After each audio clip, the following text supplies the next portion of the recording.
जय जिनेंद्र। मैं नेहा जैन जैन पाठशाला में आप सबका स्वागत करती हूँ।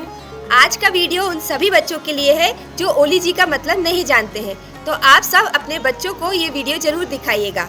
तो जैसे पर्युषण पर्व होते हैं, पर्युषण पर हम जैनियों का एक प्रमुख त्योहार है, ऐसे ही ओली जी भी एक बहुत ही बड़ा त्योहार जैनियों का होता है।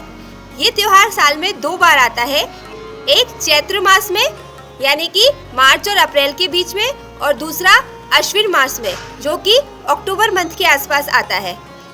पर्युषण पर्व शाश्वत नहीं है, यानी कि पर्युषण पर्व हमेशा से नहीं मनाया जा रहा है, लेकिन जो ओली जी है ये एक शाश्वत पर्व है। ओली जी की इम्पोर्टेंस पर्युषण पर्व से भी ज़्यादा होती है, क्योंकि पर्युषण पर्व हमेशा चलने वाला यानी कि एक शाश्वत पर्व नहीं है, लेकिन ओली जी जो है ये एक शाश्वत पर्व है। ओली जी एंडलेस यानी कि अनंत वर्षों से मनाई जाती आ रही है और आगे भी अनंत वर्षों तक मनाई जाती रहेगी।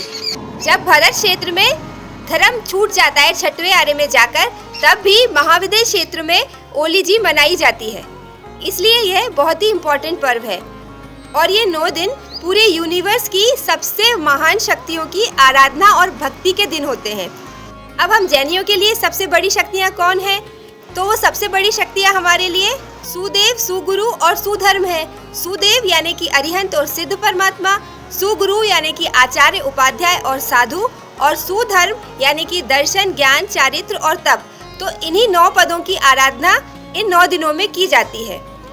जैसे सबसे पहले दिन अरिहंत की, फिर अगले दिन सिद्ध की, फिर आचार्य, फिर उपाध्याय, इसके बाद साधु, फिर ज्ञान, दर्शन, चारित्र और सबसे लास्ट में तप पद की आराधना की जाती है।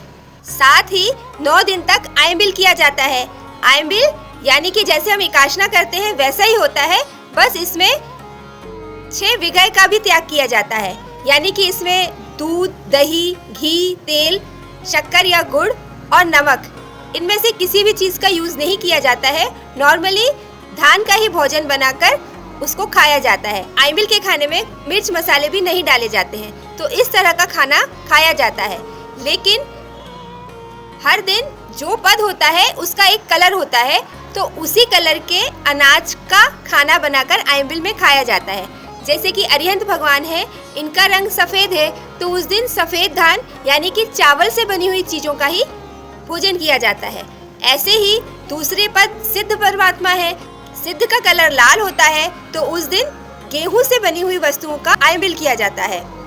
ऐसे ही आचार्य का वर्ण पीला है, तो चने से बनी वस्तुओं का सेवन किया जाएगा।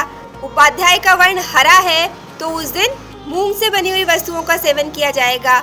और साधु का वर्ण काला है, तो उस दिन उड़द से बनी हुई वस्तुओं का आयंबिल किया जाता है। बाकी जो 4 पद हैं उनका वर्ण सफ़ेद माना गया है, तो उसमें चावल से बनी हुई वस्तुओं से आयंबिल किया जाता है। अब जो लोग आयंबिल नहीं कर सकते हैं वो रोज एक विगय का त्याग करके, साथ ही रात्रि भोजन का त्याग करके भी, और डेली मंदिर जाकर या घर में सामयिक इत्यादि कर भी इन 9 दिनों में 9 पद की आराधना कर सकते हैं। आप चाहें तो जिस दिन जिस पद का होता है उस दिन उस पद की एक नवकार वाली भी फेर सकते हैं। जैसे कि कल चौथा दिन है, चौथा दिन उपाध्याय का होता है, तो उस दिन ओम रीम नमो उज्जायनम इस पद की एक नवकार वाली भी फेर सकते हैं। मुझे लगता है ओली जी क्या होती है यह आपको अच्छे से समझ आ गया होगा। समझ आया है तो प्लीज़ मेरे वीडियो को लाइक, शेयर और चैनल को सब्सक्राइब कीजिएगा और मुझे कमेंट भी कीजिएगा। श्रीपाल और मैना सुंदरी की यदि आपको कथा सुननी है तो मेरी चैनल को एक्सप्लोर भी कीजिएगा।